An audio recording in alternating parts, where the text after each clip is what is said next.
സംസ്ഥാനത്ത് കലിതുള്ളി തുലാവർഷം.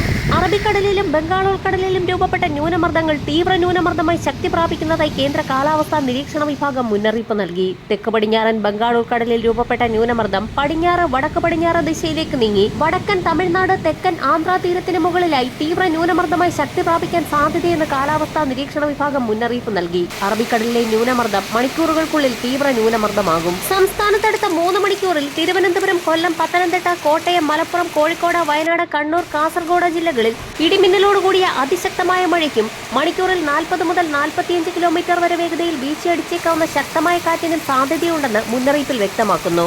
അതിശക്തമായ മഴ കണക്കിലെടുത്ത് ഈ ജില്ലകളിൽ കാലാവസ്ഥാ നിരീക്ഷണ വിഭാഗം യെല്ലോ അലർട്ട് പ്രഖ്യാപിച്ചിട്ടുണ്ട്. മലപ്പുറം, കോഴിക്കോട്, വയനാട്, കണ്ണൂർ, കാസർഗോഡ് ജില്ലകളിൽ നാളെയും യെല്ലോ അലർട്ട് പ്രഖ്യാപിച്ചിട്ടുണ്ട്. തെക്കൻ ജില്ലകളിൽ ഇന്നലെയും അതിശക്തമായ മഴയാണ് റിപ്പോർട്ട് ചെയ്തത്. പലയിടങ്ങളിലും റോഡുകളിൽ വെള്ളക്കെട്ടുകൾ രൂപപ്പെട്ടു. മലയോര മേഖലകളിൽ ഇന്നും ഉച്ചയ്ക്ക് ശേഷം ഇടിമിന്നലോടും കാറ്റോടും കൂടിയ അതിശക്തമായ മഴയ്ക്കുള്ള സാധ്യതാ മുന്നറിയിപ്പാണ് നൽകിയിരിക്കുന്നത്. കനത്ത മഴയെ തുടർന്ന് നീരൊഴുക്ക് വർദ്ധിക്കുന്ന സാഹചര്യത്തിൽ മുല്ലപ്പെരിയാറിലും ആശങ്ക ഉയരുകയാണ്. ഇതിനിടയിൽ മുല്ലപ്പെരിയാറിൽ പുതിയ ഡാം വേണമെന്ന ആവശ്യത്തിൽ കേന്ദ്ര സർക്കാരിനോടും തമിഴ്നാടിനോടും പ്രതികരണം തേടി സുപ്രീംകോടതി രംഗത്തെത്തിയിരിക്കുകയാണ്. മുല്ലപ്പെരിയാർ അണക്കെട്ടിന്റെ കാലാവധി പഠിക്കാനും എന്ന് ഡീകമ്മീഷൻ ചെയ്യണമെന്ന് നിശ്ചയിക്കുന്നതിനും അന്താരാഷ്ട്ര ഡാം സുരക്ഷാ സംഘത്തെ നിയമിക്കാൻ നിർദ്ദേശം നൽകണമെന്നാവശ്യപ്പെട്ടുള്ള ഹർജിയിൽ ചീഫ് ജസ്റ്റിസ് BR ഗവായി അധ്യക്ഷനായ ബെഞ്ചാണ് നോട്ടീസ് അയച്ചിരിക്കുന്നത്. സേവ് കേരള ബ്രിഗേഡ് സംഘടന പ്രസിഡന്റ് അഡ്വക്കേറ്റ് റൊസൽ ജോയിയാണ് സുപ്രീംകോടതിയെ സമീപിച്ചിരിക്കുന്നത്.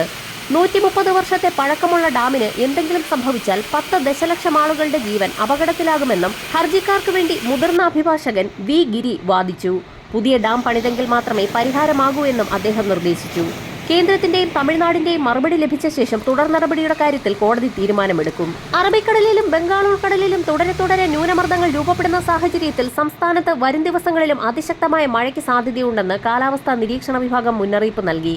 അറബിക്കടലിൽ തീവ്ര ന്യൂനമർദ്ദവും ബംഗാൾ ഉൾക്കടലിൽ ശക്തി കൂടിയ ന്യൂനമർദ്ദവും നിലനിൽക്കുന്ന സാഹചര്യത്തിലാണിത്. തിരുവനന്തപുരം, എറണാകുളം ജില്ലകളിൽ ഇടിമിന്നലോടുകൂടിയ ഇടത്തരം മഴയ്ക്കും ചില പ്രദേശങ്ങളിൽ ശക്തമായ മഴയ്ക്കും മണിക്കൂറിൽ 40 കിലോമീറ്റർ വരെ വേഗതയിൽ ശക്തമായ കാറ്റിനും സാധ്യതയുണ്ടെന്നും മുന്നറിയിപ്പുണ്ട്. പ്രധാന റോഡുകളിലെ വെള്ളക്കെട്ട്, വാഹനങ്ങളിലെ കാഴ്ചമങ്ങൽ എന്നിവയ്ക്ക് സാധ്യതയുള്ളതിനാൽ ഗതാഗതക്കുരുക്ക് ഉണ്ടായേക്കാം.